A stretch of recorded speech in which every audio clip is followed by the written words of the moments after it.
여러분, 하나님은 우리보다 앞서 가시며 그 하나님을 나의 피난처 두려워하지 마십시오. 여호와 하나님의 저편이 있습니다. 오늘 우리가 함께 은혜 받으실 말씀은 마가복음 5장 25절에서 29절 말씀을 본문으로 근원을 치료하라 라는 제목으로 은혜를 나누도록 하겠습니다.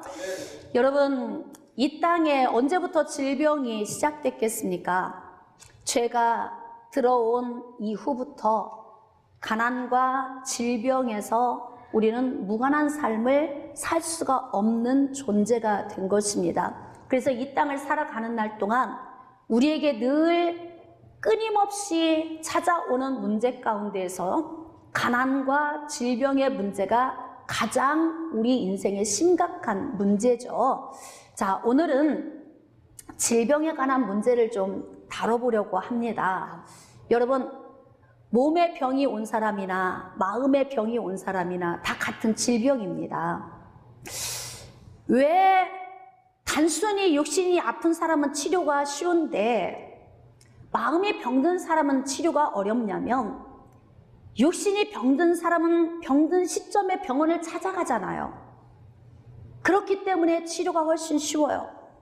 그런데 마음에 병든 사람은 태어나면서부터 마음 안에 차곡차곡 많은 상처들이 쌓여서 어떤 사람은 50년, 60년, 70년 오랜 세월 동안 쌓여 있는 이 상처가 나중에는 단단하게 돌처럼 굳어진 담석증 환자 떼글떼글 구르죠? 그런 것처럼 이것이 내 안에서 단단하게 뭉쳐져 있어서 인생을 떼글떼글 굴게 만드는 그런 요인을 만들어냅니다. 그래서 마음의 병은 하루아침에 고치는 것이 쉽지가 않습니다. 하나님이 주권적으로 만지셔서 고치시면 될 수 있겠지만, 제가 목회하면서 느끼는 것이, 몸이 아픈 건 이렇게 쉽게 해결되는데 이 마음이 아픈 건 왜 이렇게 어려울까? 우리의 고정관념이나 잘못된 생각을 갈아엎는 일이 그렇게 어렵다는 거예요. 그래서 우리는 하나님의 말씀을 듣고 또 들으면서 하나님의 말씀을 우리의 심장에 새기고 또 새기면서 말씀을 통해서 우리 자신을 비춰보고 원인을 알고 우리가 이제 치료받는 곳으로 나아가는 것입니다. 여러분, 오늘은 본문에 12년 동안에 자궁 부정 출혈을 했던 여인에 대한 말씀이 기록되어 있습니다. 여러분, 12년 동안 부정 출혈을 했다면 생명이 12년 동안 계속 빠져나갔고 이 여인은 계속 죽음의 문턱에 가까이 나아가는 삶을 살았던 사람입니다. 소생할 여지가 없이 의사도 포기했고 물질도 다 허비해서 더는 돈이 없어서 치료받을 방법도 없고 이제는 죽을 날만 기다리고 있는 이 여인에게 예수님이 근처에 오신다는 소식이 들린 거예요. 예수님을 만나기만 하면, 예수님께 나가기만 하면 치료받고 회복된다는 소문을 듣고 이 여인 안에서 어떤 믿음이 생겼냐면, 내가 나가서 예수님의 옷자락에 손만 대면 나는 반드시 나을 것 같아. 이 믿음이 생긴 거예요, 이 여인 안에서.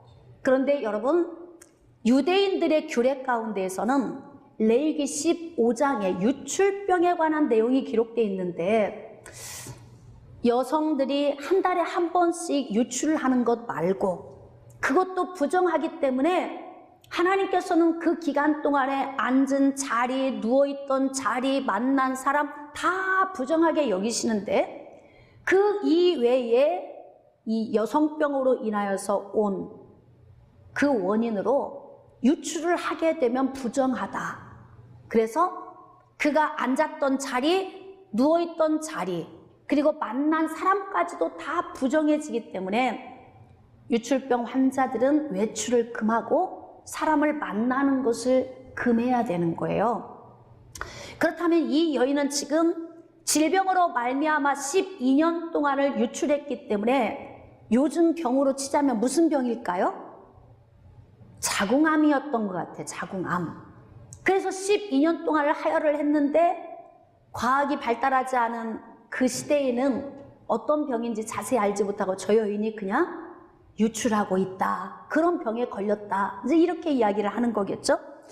밖에 나가서 사람에게 내 몸이 닿으면 부정하게 만들기 때문에 절대로 사람과 접촉하면 안 되는 상황이죠. 그런 상황인데도 이 여인이 그 모든 율법을 깨뜨리고 나를 묶고 있는 멍에에서 나와서 믿음으로 예수님께 나아간 거예요.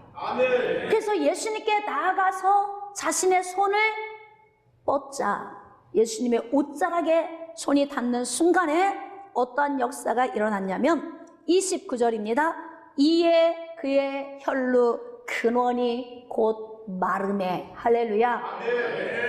여러분, 하나님께서 우리를 치료해 주실 때는요 근본적으로 치료하시는 거예요. 우리 임순복 권사님처럼 인대가 파열돼서 아들 등에 엎여서 오셨을 때 제가 기도를 할 때 그냥 어설프게 하나님을 회복시켜 주는 것이 아니라 찢어지기 전, 파열되기 전 상태로 회복시켜 주시기를 기도하는 거예요.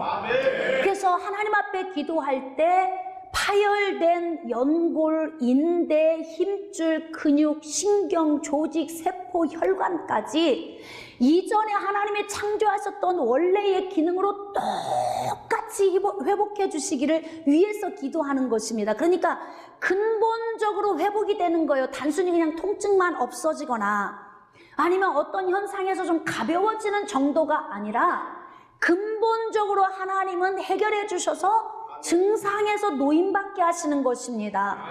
여러분, 열이 오르는 환자가 열이 오르는 증상이 있을 때 염증을 잡아야 열에서 노임받는 거예요. 아이들 아팠을 때 해열제 먹이면 해열제 약 기운 떨어지면 조금 있으면 열이 또 오르죠.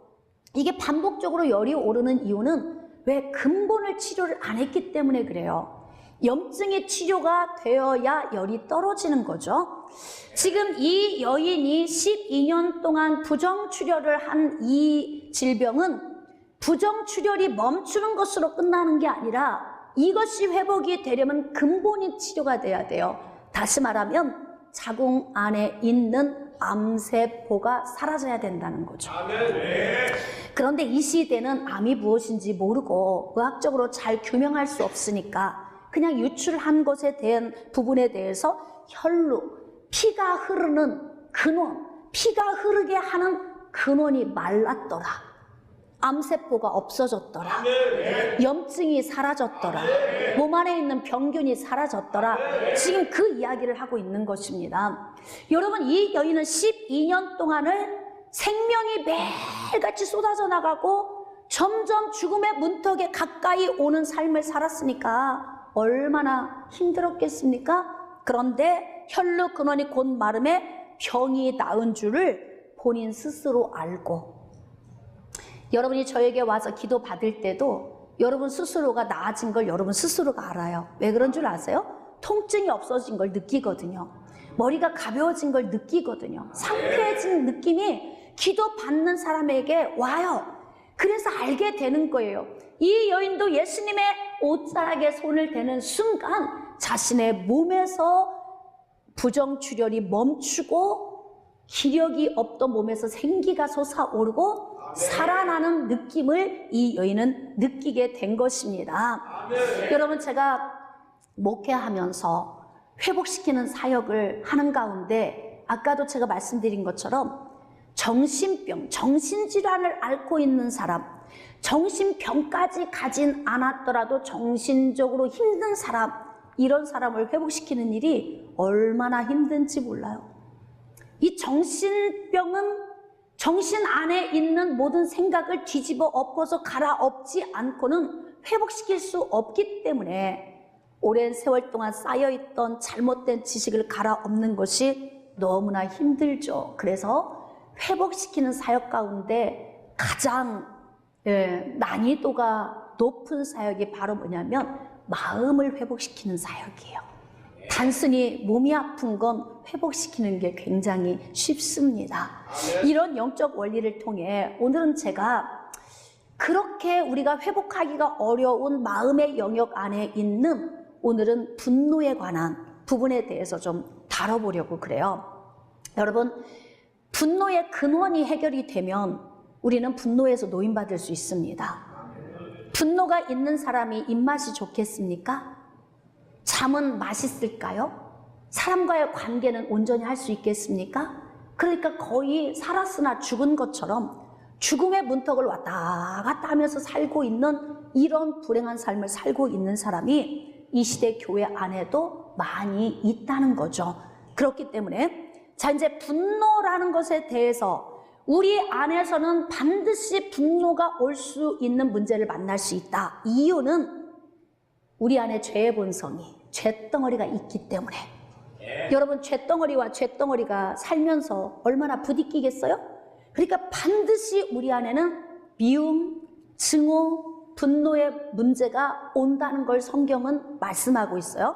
잘 들어보세요. 에베소서 4장 26절과 27절 말씀에 분을 내어도 죄를 짓지 말며, 그러니까 분을 낼 수 있는 환경을 우리는 반드시 만나면서 살게 된다는 거예요.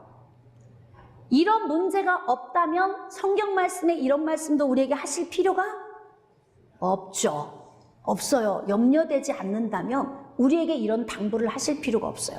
그런데 분을 내게 되는 요인이 우리 인생의 삶에 수도 없이 많이 있다는 거예요. 그 대신 분을 내는 대신 이 분을 통해서 범죄하는 데까지 가지 않도록 하라. 이제 이게 우리의 관건 아니겠습니까? 그런데 이게 쉽습니까? 어렵습니까? 어렵죠. 쉬운 문제가 아니죠. 이 분노의 문제를 해가 지도록 품지 않고 안에서 눈 녹이듯이 다 녹일 수만 있다면 이 말씀을 우리에게 주실 필요가 없어요.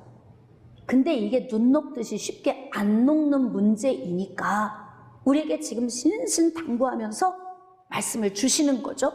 해가 지도록 분을 품지 말라고 그래요. 그러니까 이 분은 대체적으로 내 안에 들어오면 항상 어떻게 된다?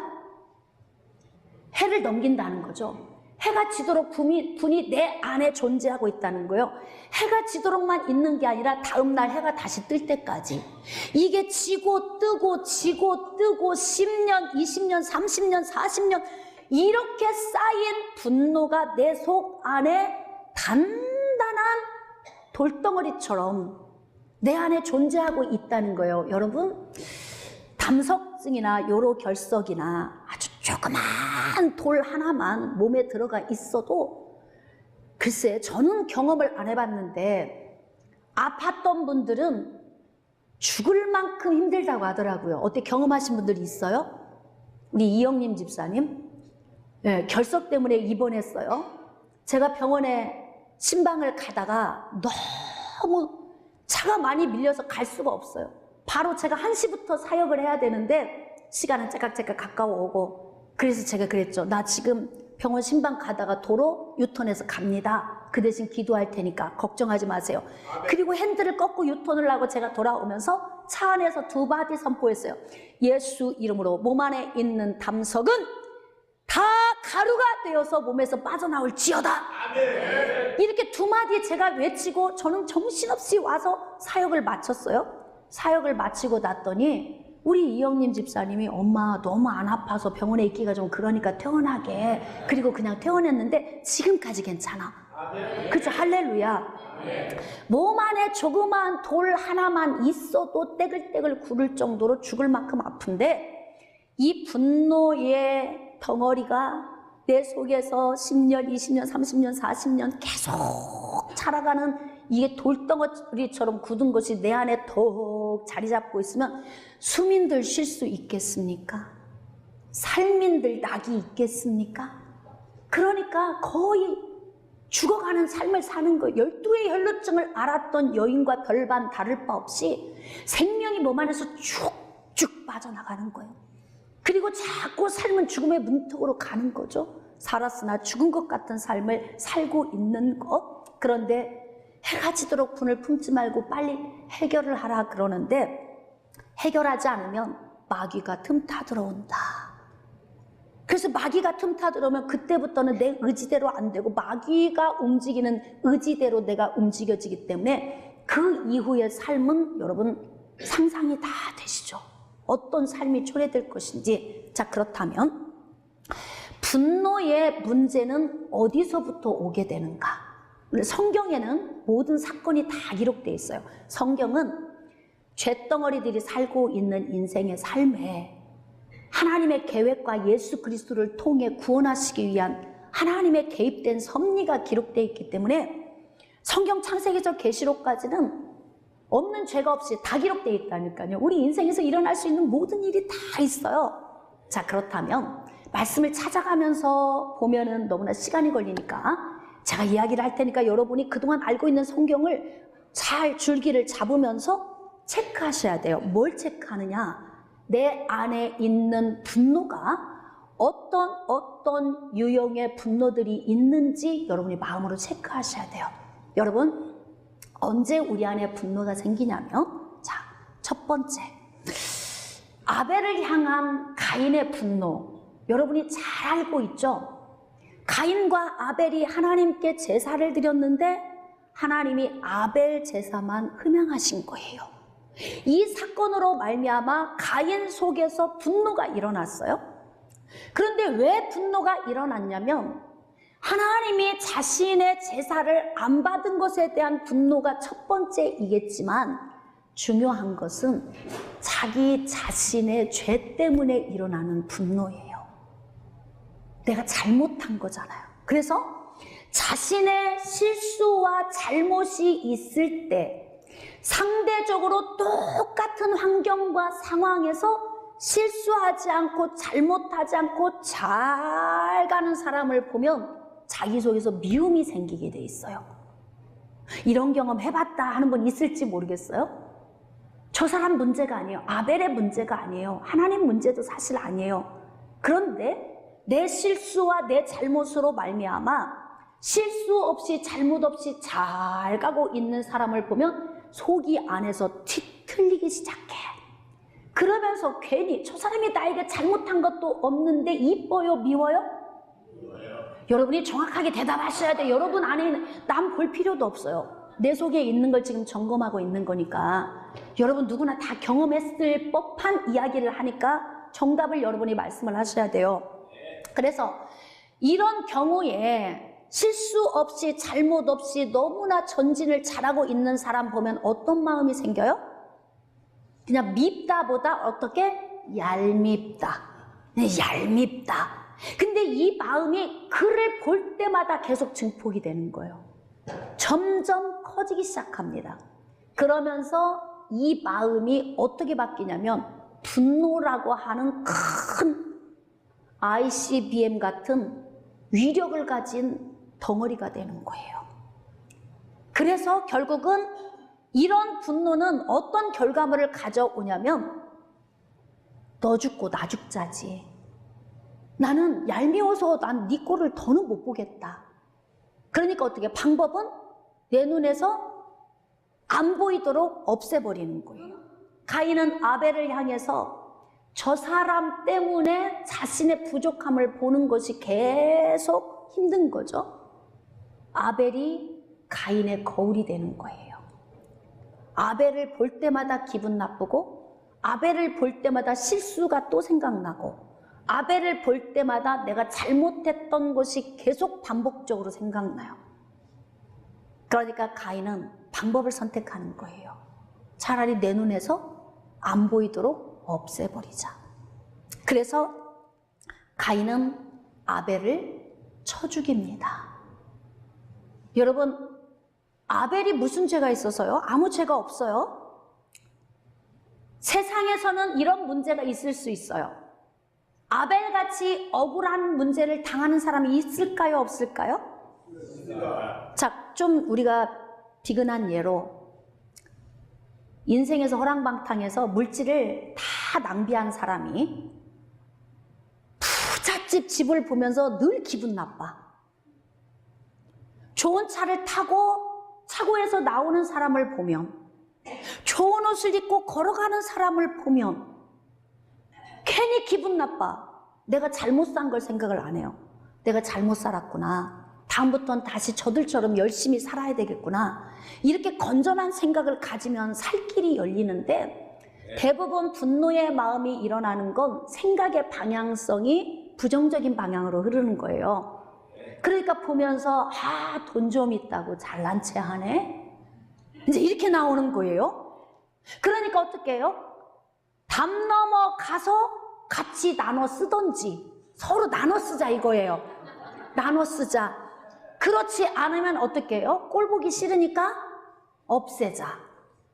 자, 그래서 그렇게 많은 사건이 일어나는 유형 가운데 그런 사건들이 많이 있죠. 길을 가는데 묻지마 살인. 묻지마 살인.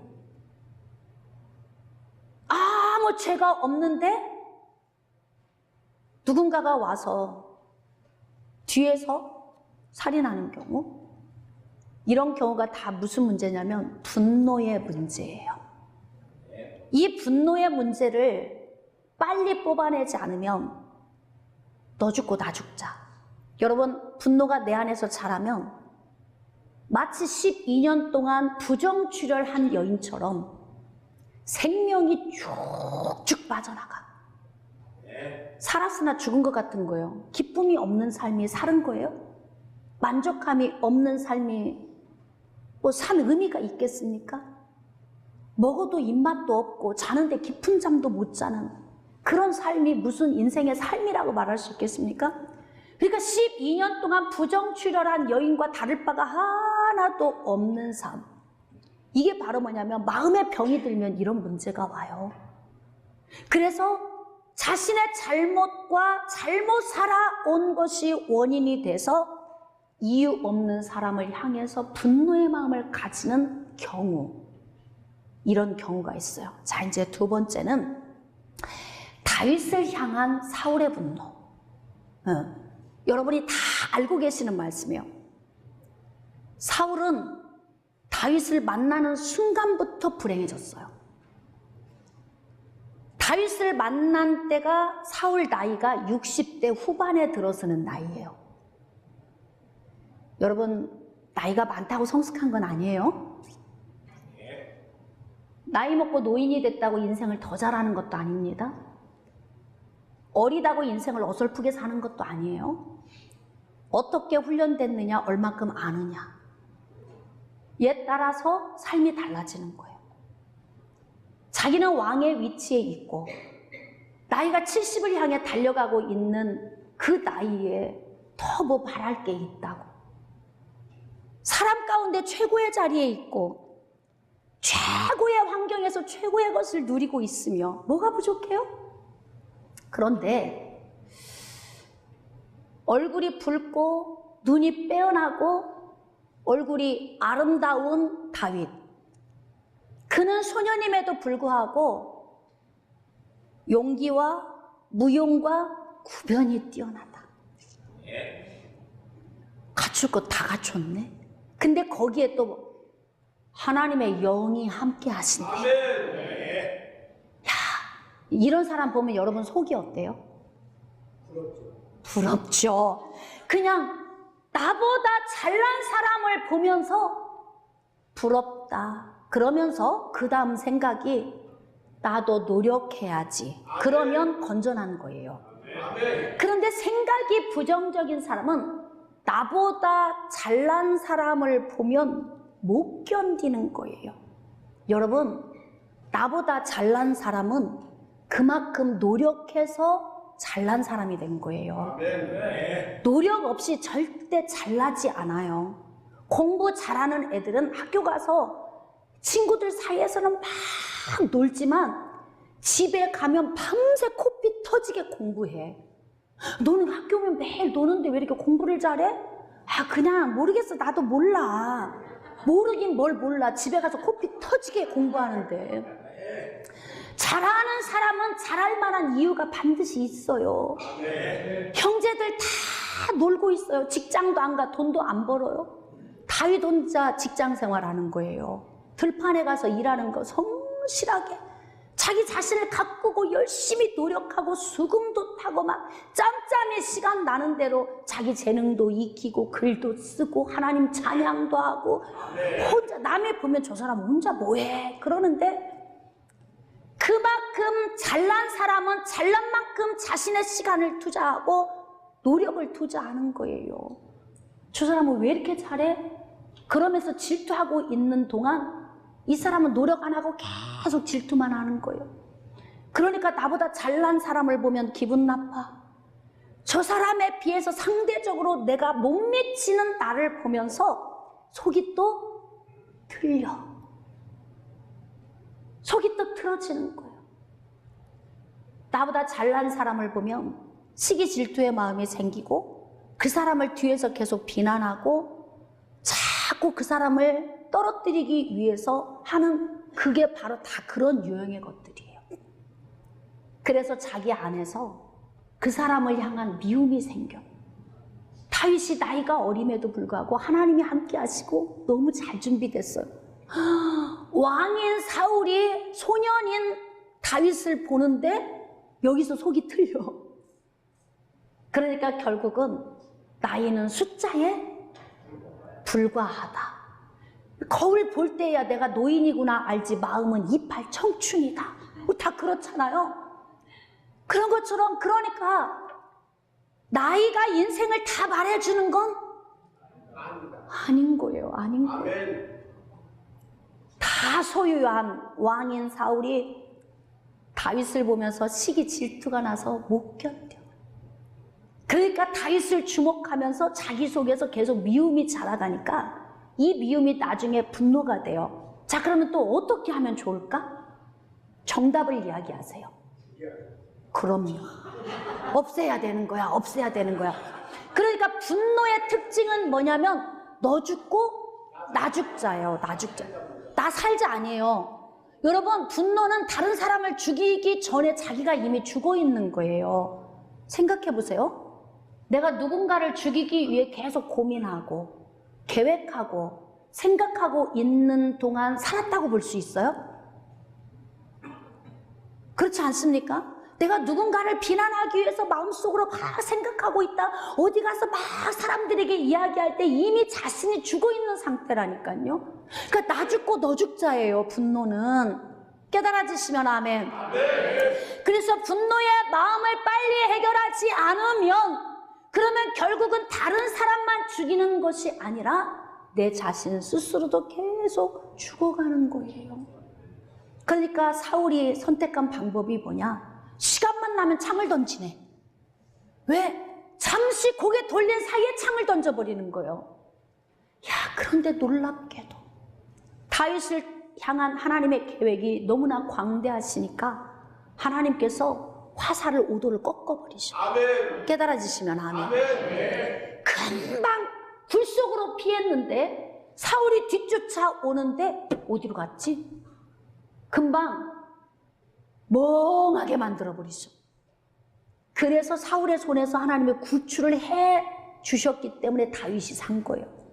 그렇지 않았으면 가인이 아벨을 쳐 죽인 것처럼 다윗도 사울의 손에 죽임당했을 거예요. 분노는 살인이라고 하는 결과물을 가져옵니다.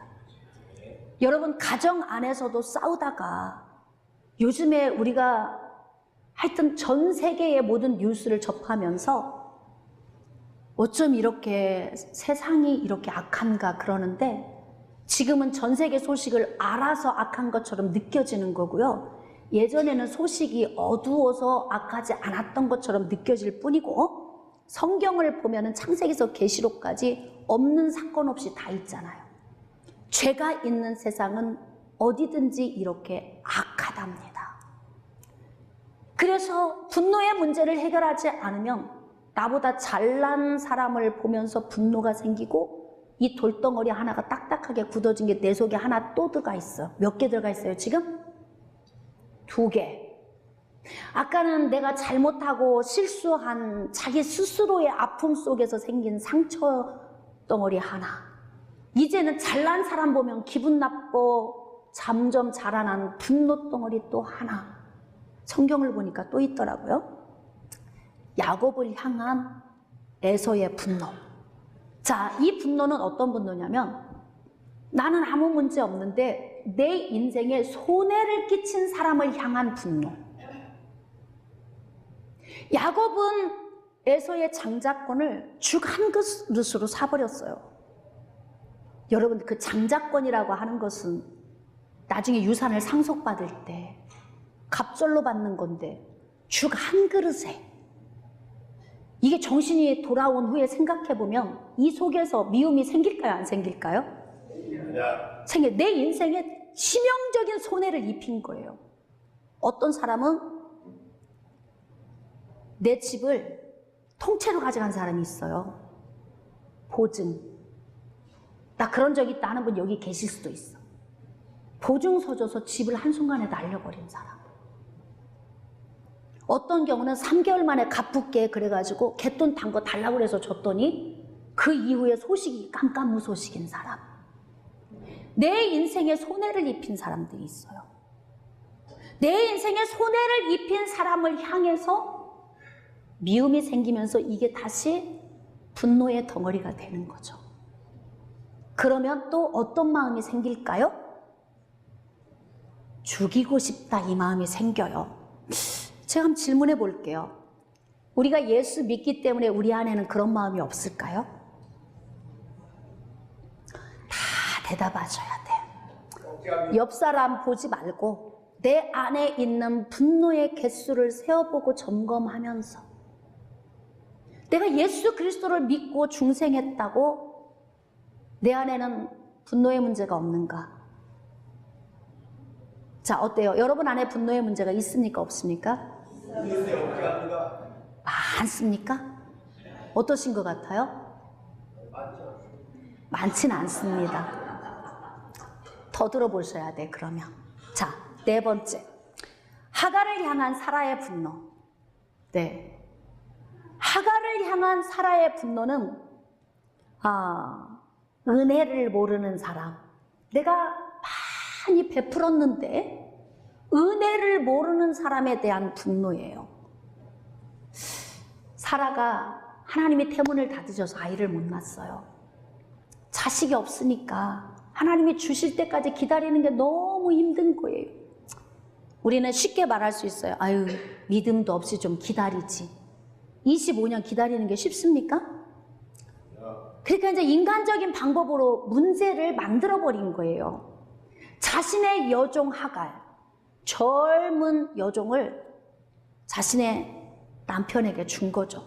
자, 이제 하갈 입장에서는 여종이 신분이 바뀌었어요. 이제 주인의 첩이 된 거예요. 야, 신분이 상승되는 데다가 매일 일만 하고 수종 들며 살던 하갈이 이제는 또 다른 여종의 수종을 받으면서 주인의 첩으로 사니까 얼마나 복입니까?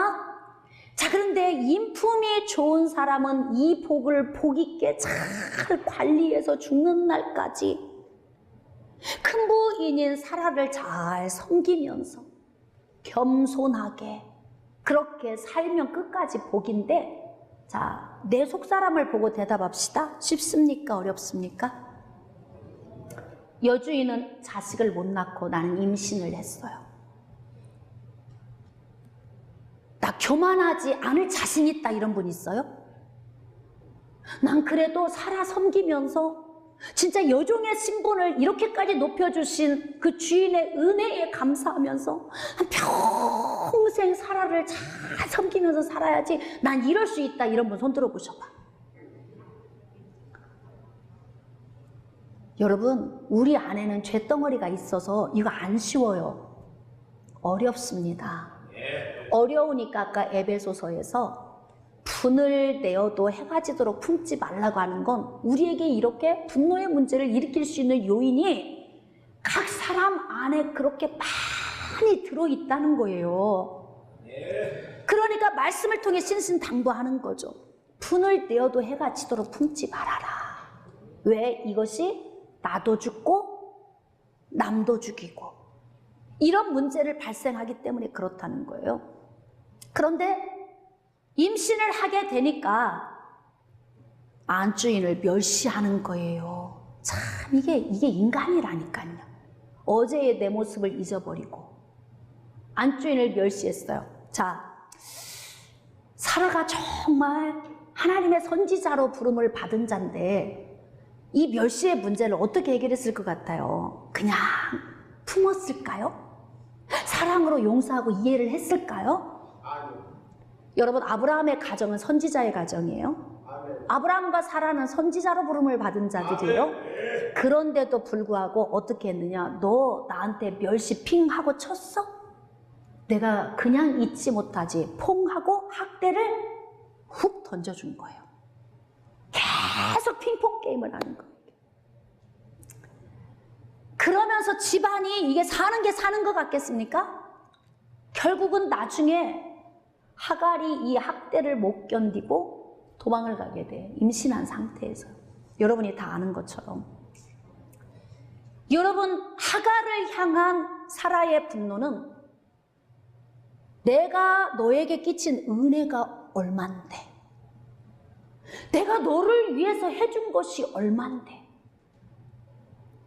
그런데 그 은혜를 알지 못하는 상황이 온다 그러면 분노가 생기는 거예요. 안에서. 제가 오늘 하루 종일 설교하라고 하면 성경 창세기에서 계시록까지 낱낱이 여러분에게 다 전달을 했으면 좋겠는데 시간이 제한적이니까 그냥 4가지만 제가 오늘 전달을 하겠습니다. 여러분 오늘 체크되셨어요? 여기에 속한 분노가 내 안에도 있다 이런 분은 아멘. 아멘. 저도 아멘입니다. 아멘. 왜냐하면 예외는 없을 거예요. 모든 사람이 다 똑같을 겁니다. 그렇다면 그냥 이렇게 알고만 끝나면 오늘 설교가 우리 마음을 또 답답하게 만들겠죠? 해결 방법을 알아야 됩니다. 사랑하는 성도 여러분, 우리 안에 저장된 오래된 돌덩어리처럼 딱딱하게 굳어진 이러한 분노의 문제를 우리는 어떻게 해결을 해야 내가 살겠습니까? 여러분, 내가 살아야 다른 사람도 살리는 거예요. 아멘. 남을 죽이는 건 내가 먼저 죽었기 때문에 남을 죽이는 거예요. 내 안에 은혜가 있어야 은혜도 전염시키는 거고, 내가 행복해야 옆 사람도 행복하게 만드는 거예요. 내 안에 사랑이 있어야 그 사람을 사랑으로 보듬 안을 수 있기 때문에 모든 문제는 너가 아니고 누구다? 다시 큰 소리로 너가 아니고 누구다? 나예요. 너가 아니고 나예요. 응? 지금 내 안에서 이미 거의 죽어있는 상태의 삶을 내가 살고 있다면 오늘 본문 말씀으로 나아갑시다. 자, 마가복음 5장 25절. 12해를 혈루증으로 알아온 한 여자가 있어 많은 의사에게 많은 괴로움을 받았고 가진 것도 다 허비했고 아무 효험도 없고 도리어 더 중하해졌던 차에, 여러분 분노의 문제는요 병원에 가서 의사쌤한테 아무리 얘기해도 해결이 안 돼요.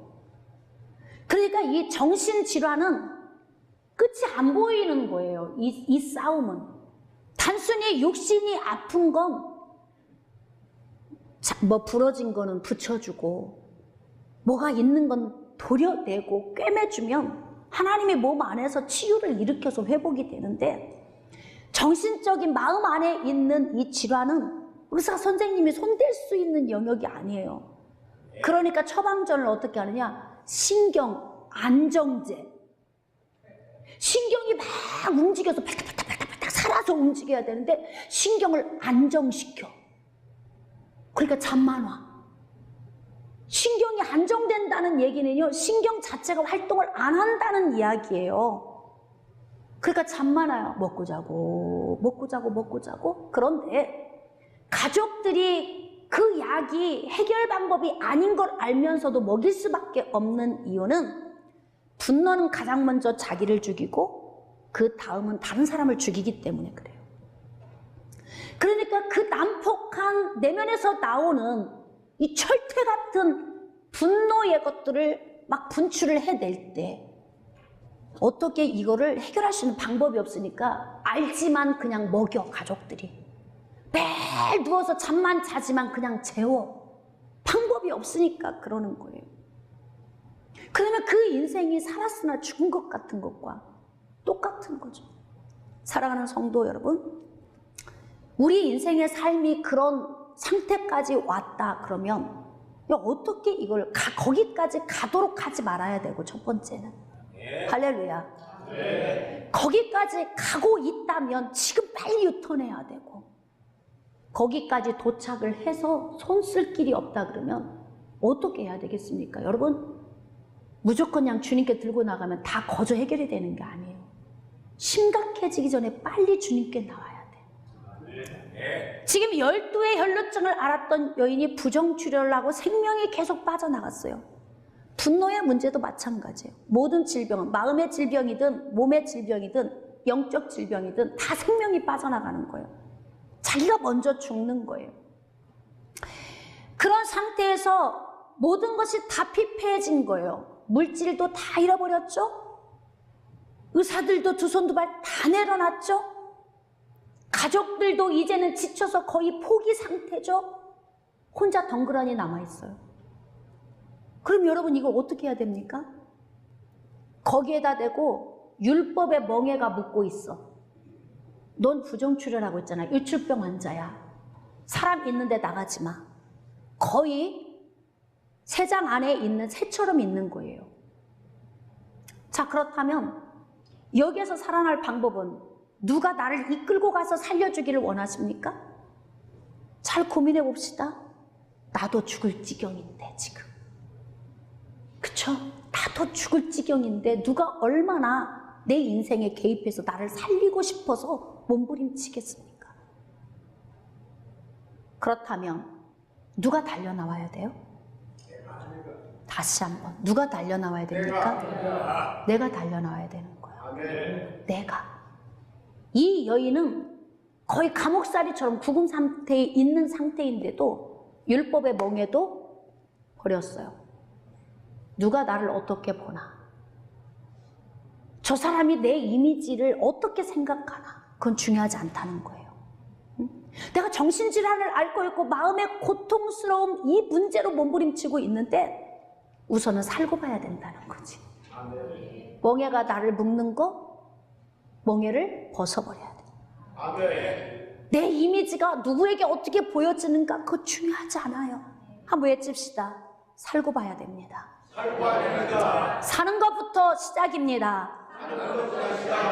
할렐루야. 그러니까 율법의 멍에마저도 벗어버리고, 이 여인이 예수의 소문을 듣고 무리 가운데 끼어 뒤로 와서 그의 옷에 손을 댔다 그래요. 그러니까 이 여인이 한 건 누군가가 끌고 가준 것이 아니에요.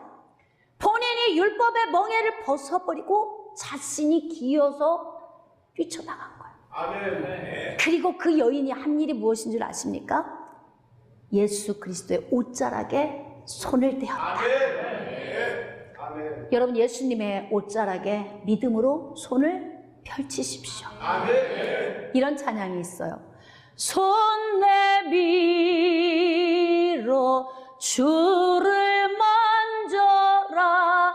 주 지나신다. 너의 타는 소리를 주 들으신다. 손 내밀어 주를 만져라. 주 지나신다.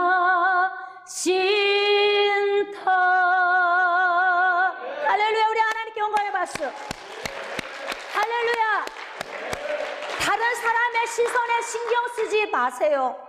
지금 내 실수와 잘못에 의해서 자기 자격지심 때문에 상처가 있고 분노의 마음으로 몸부림치고 있습니까? 또 나보다 더 잘난 사람 때문에 볼 때마다 꼴 보기 싫어, 그 미움 때문에 몸부림칩니까? 누군가가 나에게 엄청난 손해를 입혀서 안 해도 될 고생하면서 여러분이 지금 분노의 불이 끓고 있습니까? 내가 그렇게 베풀었음에도 불구하고 은혜를 모르는 그 인간 같지 않은 그 사람을 향해서 분노의 불이 타오르고 있습니까? 어떤 모양으로 분노의 마음이 생겼던지 이 시간에 우리는 이 분노의 문제를 가지고 예수님의 옷자락에 손을 대야 돼요. 그리고 여러분이 외쳐야 됩니다. 예수님, 나같이 더러운 죄인의 죄도 용서하셨잖아요. 그러니까 제 속에서 이 분노의 문제가 해결되도록 보혜사 성령이 나를 만져주시고 혈루의 근원을 마르게 하신 것처럼 분노의 근원이 말라서 나도 죽고 남도 죽이는 피폐한 삶에서 내가 노인받을 수 있도록 예수님 나를 긍휼히 여겨주세요. 이 옷자락에 손을 대고 내 몸에서 병이 떠난 느낌이 올 때까지 이 손을 놓으시면 안 돼요. 제가 여러분들 머리에 안수하고 기도할 때 묻죠. 어때요? 지금 머리에 통증은 어떠세요? 없어졌습니다. 그럼 고치신 거예요. 무릎의 통증은 어때요? 움직여보세요. 움직여지면 하나님이 고치신 거예요. 근원을 고치시는 거예요. 할렐루야. 저는 오늘 여러분의 말씀을 듣던 중에 여러분 안에 있던 육신의 질병, 마음의 질병, 영적 질병, 삶의 질병, 이 모든 질병이 온 근원이 치료받기를 원합니다. 이 여인이 생명이 자기 몸에서 늘 빠져나가는데 예수님의 옷자락에 손을 대니까 혈루의 근원이 말랐다 그래요. 오늘 말씀을 듣던 중에 여러분의 심령이 뜨거워지고 있다면 지금 용서할 수 있는 마음이 오고 있는 거예요.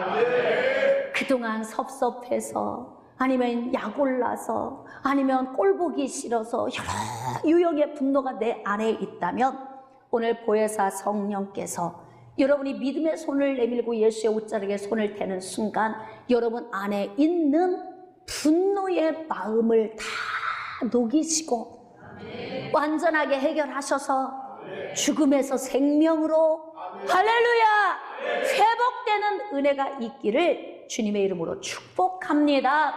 결론을 짓도록 하겠습니다. 사랑하는 성도 여러분, 마음의 질병은 고치기가 참 어렵습니다.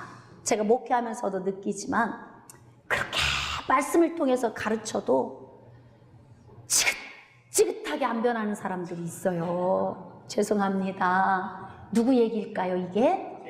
할렐루야. 깨닫는 자가 복이 있습니다. 그래서 오늘도 이 분노에 대한 말씀을 들으면서 여러분들이 예수님의 옷자락에 오늘도 만지고 내일도 만지고 매 순간 손을 대고 만져서 여러분 안에 있는 아픔들이 회복돼서 강건한 삶을 드리고 주변에 있는 영혼들도 구원시키고 변화시키고 회복시키는 그런 통로로 쓰임받을 수 있기를 주님의 이름으로 축원합니다.